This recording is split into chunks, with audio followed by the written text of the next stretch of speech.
युवती के साथ जबरदस्ती छेड़छाड़ व जान से मारने की धमकी देने वाले आरोपी को पुलिस ने गिरफ्तार कर लिया है। जानकारी के अनुसार पीड़िता ने छेड़छाड़ की शिकायत थाने में की।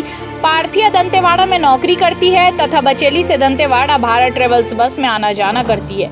आने जाने के दौरान बस का कंडक्टर जगन्नाथ उर्फ जग्गा पार्थिया को करीबन 1.5 माह से बस में जबरदस्ती बातचीत कर पार्थिया को परेशान करता था, जिससे पार्थिया उस बस में आना जाना बंद कर दी थी। आरोपी द्वारा पार्थिया के मोबाइल नंबर कहीं से लेकर अलग अलग मोबाइल नंबरों से फोन कर परेशान करता था। इतना ही नहीं, 6 मई को रात्रि करीबन 9:15 बजे पार्थिया के घर आकर दरवाजा की घंटी बजाने व दरवाजा पर लात मारने की आवाज सुनकर पार्थिया बाहर निकल कर देखी तो आरोपी जगन्नाथ दरवाजा के पास खड़ा था। जो आरोपी जगन्नाथ उर्फ जग्गा बोला कि मैं तुमसे बहुत प्यार करता हूँ, आज तुझे साथ लेकर ही जाऊंगा कहकर हाथ को जबरदस्ती पकड़कर खींच रहा था।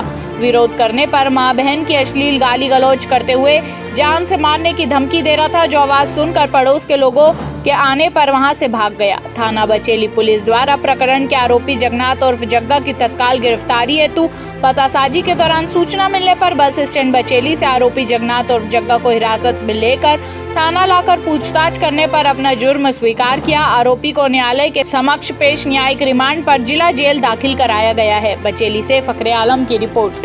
छेड़छाड़ का मामला आया है जिसमें आरोपी को जेल भेजा गया है, क्या है पूरा मामला? एक महिला बचेली निवासी है जो दंतेवाड़ा भारत ट्रेवल्स में अप डाउन करती थी। तो भारत ट्रेवल्स का जो कंडक्टर है वो उनसे बस में कमेंटबाजी करता था और 6 तारीख को रात में लगभग 9:15 बजे उनके घर में घुसकर छेड़खानी का प्रयास किया और गाली गलौज किया, धमकी वगैरह दिया, जिसपे 7 तारीख को महिला की सुबह थाना आकर रिपोर्ट करने पर रिपोर्ट पंजीबद्ध कर आरोपी को दिनांक 7 को ही गिरफ्तार कर रिमांड पर भेजा गया। की डिटेल